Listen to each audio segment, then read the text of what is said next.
Catherine Bernardo humaharap sa quarter-life crisis. Nasa isang media conference si Catherine Bernardo kasama ang ibang judges ng Pilipinas Got Talent. Catherine, kamakailan lang ay nabanggit mo na gusto mong lumabas sa iyong comfort zone. Ano ang pinakamatapang na bagay na nagawa mo para sa sarili mo? Catherine. Saglit na nag-isip at kita ang emosyon sa kanyang mukha. Siguro hindi ko alam. Ilang araw na lang magdadalawamputsyam na ako. At sa puntong ito ng buhay ko, pakiramdam ko ang gulo. Pakiramdam ko, parang hindi ko alam kung ano ang susunod kong gagawin. May trabaho ako, may career, pero bakit parang may kulang? Flashback noong 2018 sa isang event, kung saan nagsasalita si Catherine sa harap ng maraming tao. Catherine. Naalala ko nung Thanksgiving party ng The House of Us noong 2018. Ganito rin ang naramdaman ko. Sinabi ko sa sarili ko noon na lilipas din ito. Pero ngayon, bumalik na naman siya. Interesadong tanong naman ng reporter. Ibig mo bang sabihin, dumaraan ka sa tinatawag nilang quarter-life crisis? Catherine. Oo, alam kong marami sa atin ang dumadaan dito. Lalo na yung nasa edad 20 hanggang 30.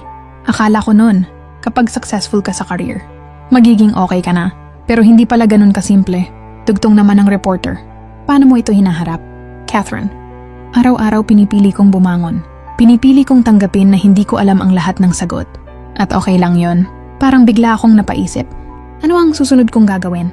Ano pa ba ang kaya kong gawin sa industriyang ito? Samantala, nag-usap naman si Catherine at ng kanyang ina na si Mommy Min. Mom, gusto ko nang magkaroon ng sariling bahay. Mommy Min. Saglit na natigilan. Anak, sigurado ka na ba dyan? Hindi ba masyado pang maaga? Mahina ang boses.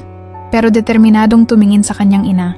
Catherine, mapakiramdam ko, ito ang kailangan kong gawin.